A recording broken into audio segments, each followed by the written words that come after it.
Okay. Ngayon, ang tanong ko lang, Your Honor, isa pa doon sa yung lumabas na drug test result, Your Honor. Ang inaano ko dito is yung mandato ng PIDEA, bakit hanggang ngayon walang ginagawa na investigation para at least ito mawala na doon sa isipan ng publiko nagkakaroon ng pagtatakip doon sa issue. Kasi kung titignan nyo, Your Honor, sandali lang, yung problema, you keep on barking about drug test result.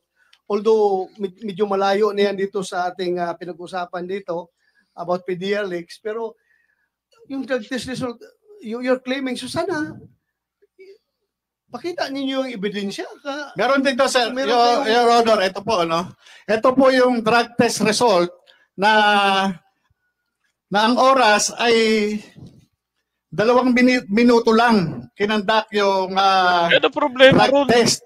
Your Honor, kung ako, yung isang karaniwang tao na nagtatanong, kung kaya nilang sirain ang credibility ng isang katulad ko dahil lamang doon sa mga kaso na mga harassment case, bakit itong mga ganitong lumalabas na drug test ay hindi pansinin ng PIDEA?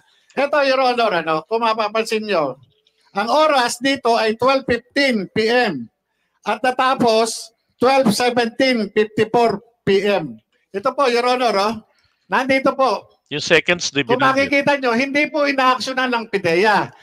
Ang ginagawa nila, ano magiging grounds ng PIDEA para aksyonan yan? Ito po, yung discrepancy doon sa mismong oras. Pinakita mo na ba yan sa kanila? Opo, ito po, ngayon ko po, pinapakita ko po ngayon, Your Honor. Ngayon pa pala, sandali lang, ngayon mo pa pala ibibigay sa kanila. Tapos you are blaming them na hindi inaksyonan. Provide this committee, bigay sa PIDEA para mag-aksyonan nila. Your Honor, naipalabas na po ito sa news. Yan ang mahirap sa inyo. Post ng post sa social media, tapos i-blame natin yung mga tao na hindi kumilos. Na hindi naman namin trabaho, hindi pa trabaho ng PIDEA, hindi ko trabaho na mag-monitor sa mga pinupost ng kung sinong magpo-post dyan. So you provide the evidence para we can work on it. Ganun dapat. Di ba? Yes, Your Honor. Ito, sir, Your Honor, related ito dun sa confidential information na lumabas. Kung yung confidential information, hindi nga nila inintindi. Hindi anong relate? Your Honor. Ito pa na nagdudumilat na drug test result na ito talagang hayagan na talagang nanatala. Kaninong drug test result yan? Kaninong drug test result? Kay kay President Bongbong Marcos nung siya po ay kandidato pa. Sila PBBM mismo nag-public niyan eh. Kailan ginawa? 20, nandiyan po yung pecha, Your Honor. 21. So ngayon, tinatanong mo, tinatanong ko, Your Honor, kung bakit hindi naipatawag ng PIDEA yung drug testing facility na nag-conduct ng drug test na yan. Bakit ipatawag ng PIDEA? Meron po silang authority, Your Honor. Kaya nga, bakit ipatawag? Kasama po sa mandato ng PIDEA. Sandali lang, sagot ka. Bakit nila ipatawag? Yes, sir? Bakit nila ipatawag? Mandato po nila yun sa 9165, sa comprehensive. Alam ba nila kung anong dapat nilang tanungin? Yes, Your Honor. Alam kung talagang inaalam lamang po nila. Hindi, sandali lang. Alam ba nila? Manipulative eh. For non-performance na hindi nila alam.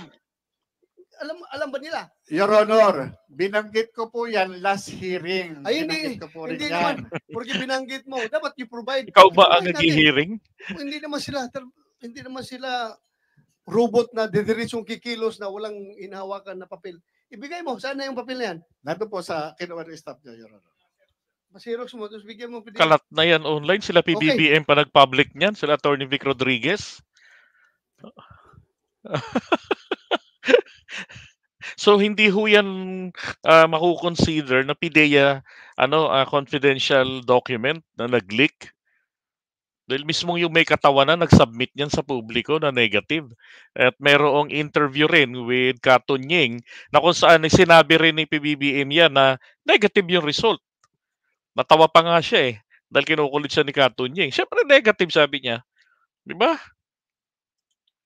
Ito ho, maliwanag lang talaga yung tunay na intention nito ni Morales. Yung paglitaw niya ho, nagdi-deny pero ang totoo dito at this point, malinaw, talagang gusto niyang atakihin lamang po ang credibility ng ating presidente. Sumakay din siya ron sa 2 minutes. Gaya nga ng sinasabi natin, posibleng yung 2 minutes na nakalagay diyan dahil po sa yung mga ginagamit pang testing po ay madalian na kits lang. Unauthorized disclosure of which will cause ganito, ganon. Meron ka bang wala kang dala? Pwedeng yun lang yung oras na nilagay ng nag-exam. Dahil marami kang makukuha online. On the spot. Okay? Marami hong makukuha online sa internet. I-type nyo lang doon. Dito, drug test result cocaine. Makikita ninyo iba-iba.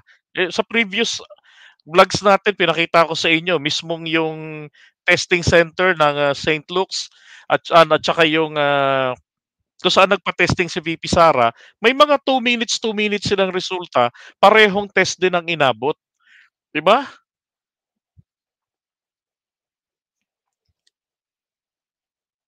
Yung mga unauthorized disclosure nito. At ang pwedeng kakaharapin ng mga administrative or criminal case ng mga tao na unauthorized disclosure of these classified documents. So please prepare in the next hearing. Third hearing pa tayo, my God. Thank you, Mr. Sorry, kumakain ka na disturbo ko yung kain mo. Thank you. Yung kayo ngayon sa St. Luke's. Yung sasabi mo na 2 minutes na drug test. That forms part for another investigation, ha? St. Luke's naman nag-iimbestigahan nila ngayon. Ikuha natin yung PDEA na magtanong doon sa yung drug testing facility niyan. You want to say something? Your Honor, can I just say something regarding the drug test? The agency in charge of monitoring and regulating drug testing centers is not the PDEA. It is the Department of Health. And I also checked with our si Morales. Service. Kapag 2 minutes lang daw po yung lumabas yung results, it means negative. So hindi na kailangan ng confirmatory test. So talagang 2 minutes lang kailangan. Yun po ang sabi. Almost 3 minutes nga kay PBBM eh. 2 minutes lang, labas ka ng result. Sir, kapag 2 minutes, wala pang lumalabas, negative na yan. O wala pang reactions, negative na yan. So there is no more need for any confirmatory test. Okay. 2 minutes. Your Honor, mas maganda mismo yung chemist mismo ang magsabi. Hindi lang po yung sabi lang. Para at least malinawan po, Your Honor. Yung kausap mo is kausap mo is chemist? Yes, with our laboratory service, Your Honor. No, he was formerly with the compliance service, part of his job. Director Carion, Your Honor. Director? Carion. Yes, Your Honor. Derek. Si Derek? Yes, Your Honor. Nandito ba? No, sir. He's in the office. We are communicating with him. Please, let him explain next hearing. Yes, sir. Yung matapos na yung mga issue na yan. Okay. Ganito hong ginagawa dyan. Kapag 2 minutes na at nagkaroon ng positibong resulta, ang ginagawa po nila dyan, pinadadala nila ito for further confirmatory testing. Ganun ho yung ginagawa nilang proseso. Okay, ng PDEA. Ano siya? Kaya kapag less than 2 minutes or 2 minutes, at least 2 minutes po, ay negative pa yung sa testing kits nila, nile-let go na nila yan kasi wala talagang makikita na furtherly. So anybody can explain under him yung mga chemist? Halata na si Maharlika nga. DOH who conducted the drug test. It's not DOH. DOH pala ito eh. Your Honor. I just realized. Hindi ito private na ako. Your Honor, St. Luke's Medical Center, Global City, Your Honor. Under DOH pa rin yun. Pero under the Department of Health sila.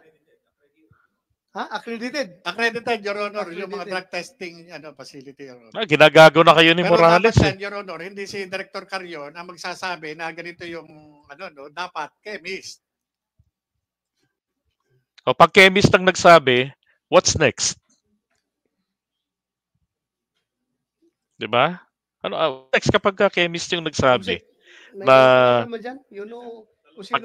Kapag 2 minutes, wala pa ring lumilitaw na positive para indication sana for further confirmatory testing.